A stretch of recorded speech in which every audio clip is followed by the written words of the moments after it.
All right, another savvy user wants to know, how do we go about showing ROI for our ListenLoop campaign or any account-based advertising activity for that matter? And that is a great question, one that you should really be asking yourself as you plan your campaign, as you execute your campaign, and as you monitor its performance. So there are many different ways to measure out ROI. The first way is what we call a leading indicator of success. So let's turn to our notepad here and map it out.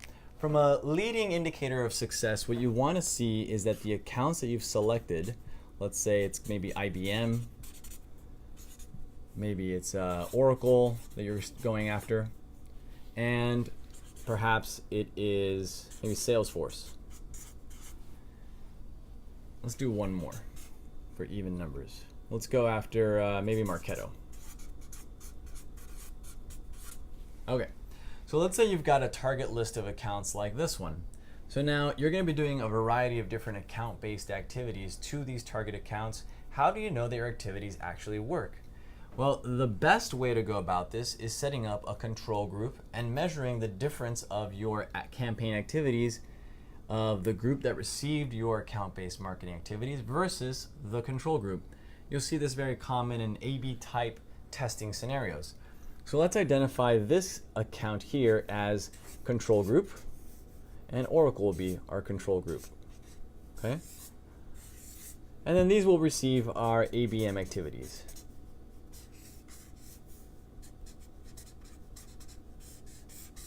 All right. So now that we have these mapped out in Salesforce or whatever CRM you're using, what you want to make sure is that these specific accounts receive your ABM ads, for instance, and that these accounts get no ads. All right? What's going to happen over the course of a campaign, let's say 3 or 6 months worth of advertising, is that you're going to create influence on the accounts that were exposed to ads, in this case Salesforce and Marketo. And as you continue to expose them to ad, a variety of different effects are going to happen. Effect number one, you should be able to see and measure out an increase in your contact rate with leads that you care about at those target accounts. What is contact rate? We're talking about qualified sales connected calls where you actually have a conversation, you extract some fact that's useful for your qualification process. That contact rate should go up. Number two, your email reply rate should also go up. As accounts start seeing your brand and they start seeing your messaging on their target leads and who these people are, you should see an increase in email reply rates. Now, we've measured this out extensively where we control a group of leads that are exposed to ads and compare it to a group of leads not exposed to ads. And then we drip out email marketing to each cohort. And we see approximately a 20 to 30% increase in email reply rates. So that's pretty powerful if you can do that for your account-based marketing selected accounts. So number three, some of the other indicators of success that you should see is an increase in web engagement from your target accounts. Okay? So what does that mean? That means that the target accounts that are coming to your website should show more activity in terms of time, in terms of page views, and ideally also in terms of their overall conversion rate for your assets, any form submissions that you might be tracking. So these are three sort of front-end indicators of success. These are on the front side, usually on the marketing efforts that you're organizing. What about the backside? Backside are what I call the funnel in your CRM type events. What kinds of indicators of success do you want to see there? Well, there what you want to see is that your average sales duration is shorter, right? You want to increase the velocity of your closes. So accounts that are exposed to ads, in at least our instance of ListenLoop, when we target approximately 200 accounts in our campaigns, we're seeing about a 20% increase in our sales velocity. And that's really important if you're a B2B SaaS company like us. The faster you close accounts, the sooner you can start compounding revenue, and that can be really powerful. Number 2, the other thing you should be seeing is an increase. Okay, we can put a decrease over here. An increase in deal size. We all like that. So the hypothesis here is that as you expose accounts to advertising, you're able to go after your bigger accounts. You're able to go after opportunities that are larger and more valuable to your organization than perhaps your target accounts that aren't coming in. Now, the fact that they were exposed to ads makes them more amenable to actually have a conversation with you and move the ball forward, especially on a more complex deal. So your average deal size should go up, and that's something you can measure in Salesforce. And again, the way you're doing this is by looking at the opportunity record associated to these accounts that were exposed to ads and compare them to the accounts and opportunities not exposed to ads. Okay, so let's take a look at what that could look like. We've got an increase in average deal size for ListenLoop and our use of our own product, drinking our own champagne, as they say. We see a 12% increase in average deal size for the accounts that we're targeting. That's really exciting for us as well. Last but not least, what you want to see is that the average conversion rate progressing down the funnel is also increasing in the group of accounts that are being exposed to ads. This means essentially that as you expose accounts to advertising, they are more pliable and willing to move down your funnel as a result of the messaging that you're placing on them. So these are all different methods to measure out return on investment on your campaigns.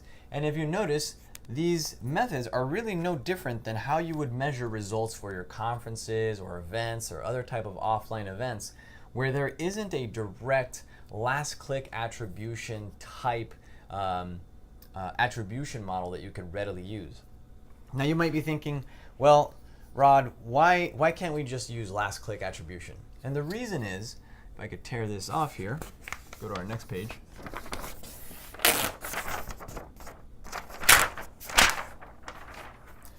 The reason is that in a last click attribution model, you've got a visitor who is coming to, let's say, a publisher site. Let's call it CNN.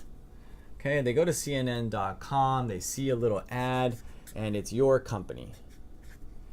They see that ad, maybe they click on it, maybe they don't. If they click on it, they'll go to your landing page. Hopefully you made it real nice and easy to convert. But we all know that your landing page at best will convert 1 to maybe 5% if you're amazing of your traffic, right? Even if you're generating a substantial amount of clicks using display advertising, which you won't, because display advertising benchmarks for B2B industry are 0.08 CTR. That's very low. So now ListenLoop on average will help you generate 0.2 to 0.3 CTR, which is pretty amazing that we can help you even double or triple the average industry CTR.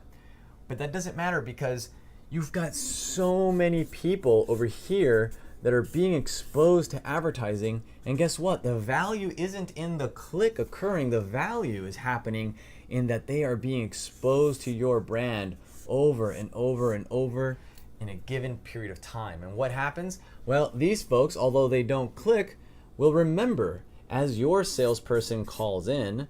Put a little headset on this one here.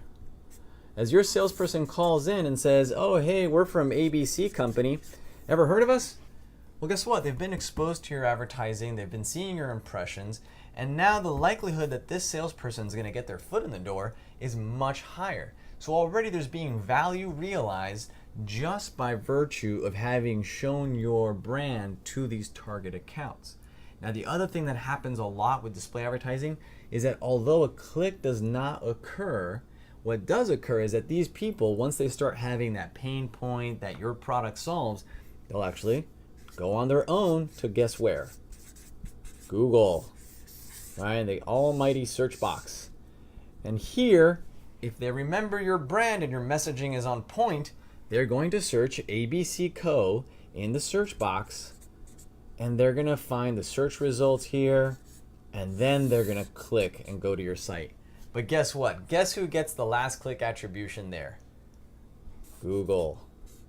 And so, you could look at your Google Analytics or whatever analytics package you're using, and you might say, geez, we're getting a lot of organic last click attribution. We must be killing it in our search results.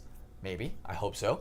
But it actually might be that those results are being shared and contributed to by many other channels, such as your display advertising, your outbound emails and salespeople's calls, your events, and so on.